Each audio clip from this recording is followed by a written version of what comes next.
एक 2 मिनटं मी लगेच येते. 7 खबर मागतात झालं की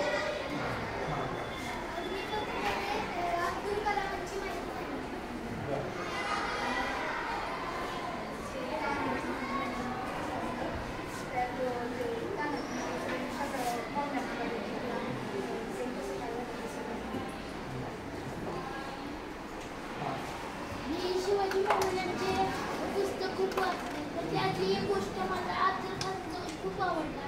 त्या शिवाजी महाराजांनी आपलं म्हणजे स्वतःचा नीट सांभाळ करून त्या मोठ्या आपल्यापेक्षा माणसाला मारले. आता आपण वाचायचं कशासाठी असतं?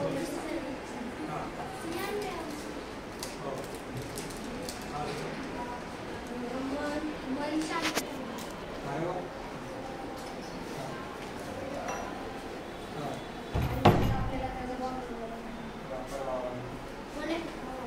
एकाग्रतेसाठी आणि टेन्शन कमी व्हावं. खूप चांगलं. तुम्ही सगळे खूप महत्त्वाची आणि चांगली पुस्तकं वाचताय. हे खूप विशेष वाटलं मला तुमच्याशी वर्षभर बोलत राहायला. तुम्ही वाचलेल्या पुस्तकांवर त्याच्यावर गप्पा मारायला मला नक्की आवडणार आहे. मी सुद्धा आत्ता 4-5 पुस्तकं वाचतोय. मी तुम्हाला विचारतो त्यामुळे मी पण त्याचं उत्तर सध्या मी वाचतोय ते पुस्तक आहे पातंजली योगदर्शन नावाचं. पतंजलीने सगळा योग मार्ग सांगितलेला होता त्यातला काही भाग मी सध्या वाचतो. त्याच्यानंतर Shivaji his life and times नावाचा एक मोठा इंग्रजीतला ग्रंथ आहे. शिवचरित्रावर सलग 30-40 वर्ष अभ्यास केलेले एक गृहस्थ आहेत. त्यांचं पुस्तक Shivaji his life and times ते मी सध्या वाचतो. त्यानंतर विनोबा भावे म्हणून अतिशय मोठे संत भारतामध्ये होऊन गेले. त्यांचं एक स्नेह सन्निधी नावाचं पुस्तक आहे. ते मी दुसऱ्यांदा वाचतो. एकदा झालं माझं वाचून. आता कशात मला पुढे मार्किंग्स करायचे म्हणून ते पुस्तक मी सध्या वाचतो. आणि श्री अरविंद नावाचे असे एक मोठे क्रांतिकारक भारतात होऊन गेले. त्यांचे शिक्षण विचार असं सध्या 4-5 पुस्तकं आलटून पालटून एक कंटाळा की दुसरं मग तिसरं मग चौथं असं मी सध्या वाचतो आहे. हे कशासाठी करायचं तो म्हणाला त्यातला एक महत्त्वाचा भाग आहे. तो आपला छंद आहे आणि त्याच्यातनं काही फार मिळणार नसतं पण तरी वाचायला छान वाटतं, आवडतं म्हणून वाचायचं आहे. सगळ्यात महत्त्वाचं त्यातनं आनंद मिळतो. बाकी त्यातनं ज्ञान मिळतं, माहिती मिळते वगैरे वगैरे सगळं नंतर येत जातं. ते बाय प्रोडक्ट म्हणून येतं. हे काही मुख्य आपला उद्देश नाही. आपल्याला वाचायला छान वाटतं. गोष्ट वाटली की आपण त्या प्रसंगामध्ये जातो. आपण आजूबाजूचं सगळं विसरून त्या शिवाजी महाराजांच्या गोष्टीत तिथे प्रतापगडाच्या पायथ्याशी असं आपण एकदम लगेच जाऊन पोहोचतो.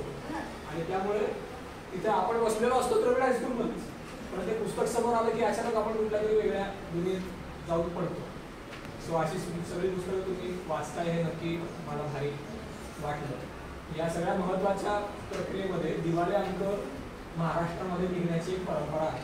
तशी बाकी भारतामध्ये नाही. दिवाळी अंकांची परंपरा ही खास फक्त मराठी भाषेच्या साठीची अशी खास परंपरा आहे. आणि त्या परंपरेतला एक छात्र प्रबोधनचा अंक दरवर्षी निघत असतो. दरवर्षी सुमारे 1 लाख लोकांपर्यंत तो पोहोचतो. गेले अनेक वर्ष त्याला वेगवेगळे पुरस्कार आपल्या सगळ्या वयोगटासाठीचं दिवाळी अंक, उत्कृष्ट दिवाळी अंक असे पुरस्कार मला मिळत असतात. मी स्वतः लहान असल्यापासून तुमच्या वयाचा असल्यापासून तो अंक वाचतो आहे आणि त्याच्यातनं मला वाचनाची आवड लागली.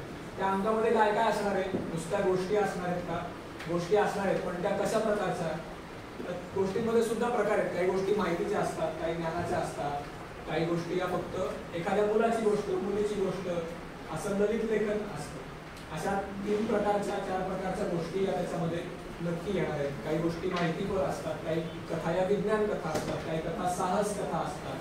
अशा 2-3 वेगळ्या प्रकारच्या गोष्टी त्या अंकामध्ये येणार आहेत. त्याच्यासोबत कविता सुद्धा येणार आहे. त्यांनी सांगितलं की तो कविता वाचत असतो.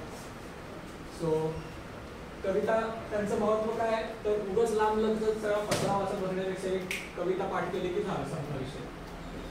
ते खूप लक्षात ठेवायला लागत नाही. सो एकदम थोड्या शब्दांमध्ये नेमक्या भावना पोचवायचं काम कविता करतात. कुठली कविता तुम्हाला आहे आता पाठ आहे का तुम्हाला एखादी कविता? हां नाही बरं. गवत फुला कविता आहे का तुम्हाला? बरोबर. ती सगळ्यांना माहिती असेल की ते आपल्याला आपण बाहेर पडलो की ते कवितेचे शब्द आपल्याला आठवतात. बरोबर हेच. श्रावण मासी हर्ष मानसी सुद्धा आता पावसाळा चालू आहे, अजून पडले खूप, पण तरी त्या कविता आपल्याला बळ देऊन जातात. त्या कविता आपल्याला एखाद्या गुरुचं काम करत असतात. आपल्या सारख्याच ज्या कवींना वेगवेगळे प्रश्न पडलेले असतात, ते असं म्हणतात की जे सूर्याला दिसत नाही ते कवींना सुद्धा दिसतं.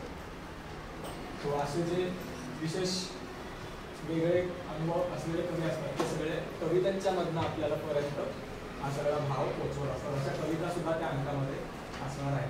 दिवाळी जवळ येते, दिवाळीमध्ये आपल्याला सुट्टी असणार आहे. त्या सुट्टीमध्ये करण्यासारखी एखादी गोष्ट ही सुद्धा दिवाळी अंकात भेट म्हणून असणार आहे. उदाहरणार्थ एक छोटं पेन स्टँड असेल, उदाहरणार्थ एखादा छोटा आकाशकंदील असेल, आपल्याला घरात वापरता येईल अशी वस्तू आपण प्रत्यक्ष बनवून पाहायची, असं त्या अंकामध्ये असणार आहे. त्याच्यासोबत विज्ञान प्रयोग असणार आहेत, जे आपल्याला घरचं साहित्य वापरून करता येऊ शकतात. त्यामुळे अंक फक्त वाचून सोडून द्यायचा नाहीये. त्या अंकामध्ये कोडी असणार आहेत, ती कोडी आपल्याला सोडून बघायची आहे. त्या अंकामध्ये म्हणी असणार आहेत, वाक्प्रचार असणार आहेत, ते आपल्याला वापरून पाहायचे आहे. असा तो वापरायचा अंक असणार आहे, फक्त वाचून ठेवून द्यायचा असा तो अंक नाहीये. त्यामुळे अनेक जणांनी नोंदणी केलेली आहे, ज्यांनी केली नाहीये त्यांनी सुद्धा ताईंकडे आपलं नाव द्यायचं आहे. सवलतीची नोंदणी आता चालू आहे आणि आज उद्यामध्येच आपण सगळ्या वर्गाने ती केली. जे ज्या मुलांनी जे अंक घेणार आहेत तुमच्या सगळ्या वर्गांची, त्या अंकाच्या भोवती मला गप्पा मारायला खूप नक्की आवडणार आहेत. मी आता ताईमध्येच म्हणालो की जे मुलं अंक घेतील त्या सगळ्यांची मी वर्षभरामध्ये 2 वेळा 3 वेळा 4 वेळा हे नक्की येऊन आपण त्या अंकाभोवती गप्पा मारणार आहोत. माझे अनुभव, तुमचा अनुभव, तुम्हाला कसं वाटलं, काय आवडलं त्या अंकातलं, असं ते आपण अजून आणखीन छान मजा त्यातली घेणार आहोत. त्याच्यासोबत दिनदर्शिका पुढच्या वर्षीची 24-25 आणि 25-26ची ही आपल्याला त्याच्यासोबत मिळू शकणार आहे. त्या दिनदर्शिकेचं वैशिष्ट्य असे की इंग्रजी तारखांनुसार सुद्धा ती असणार आहे आणि मराठीतल्या महिन्यांच्यानुसार आपल्या सौर परंपरेनुसार सुद्धा ती दिनदर्शिका असणार आहे. म्हणजे मी आज तुम्हाला विचारलं आजची सौर तारीख काय बरं, तर काय सांगाल तुम्ही? आज सौर 12 सौर अश्विन 12 राष्ट्रीय सती 1946 ही मराठी तारीख आहे. सो आज याच्याबरोबर तुम्ही ती तारीख, ते कॅलेंडर सुद्धा जास्ती सायंटिफिक आहे, जास्ती सूर्याच्या सगळ्या हालचालीनुसार, सूर्य पृथ्वीच्या नात्यांमधल्या हालचालीनुसार ते बनवलेली कॅलेंडर आहे. ते कॅलेंडर एकदा आपल्या डोक्यात बसलं ना की मग आपल्याला त्या सण आणि उत्सव हे सुद्धा छान प्रकारे आपल्या डोक्यामध्ये बसत जातात. सो ते सुद्धा कॅलेंडर, हे अंक 3 प्रकारचे अंक असणार आहेत. एक मराठी साधा अंक आहे, दुसरा मराठी ग्रामीण अंक आहे जो ग्रामीण बोलीमध्ये ग्रामीण भागातल्या सगळ्या अनुभवांवरती आधारित असा तो अंक असणार आहे, आणि तिसरा इंग्रजी अंक सुद्धा असणार आहे. त्यामुळे तुम्हाला जो आवडणार आहे, वाचावासा वाटणार आहे, 3ही घेतले, 3ही वाचले, खूप छान, त्याच्यासाठी गोष्ट नाही. पण एक अंक नक्की घेऊन आपल्याला तो वापरत राहायचा आहे. आज मी वाईमध्ये आलो, तुम्ही दर 15-20 दिवसांनी वाईमध्ये येत असतो.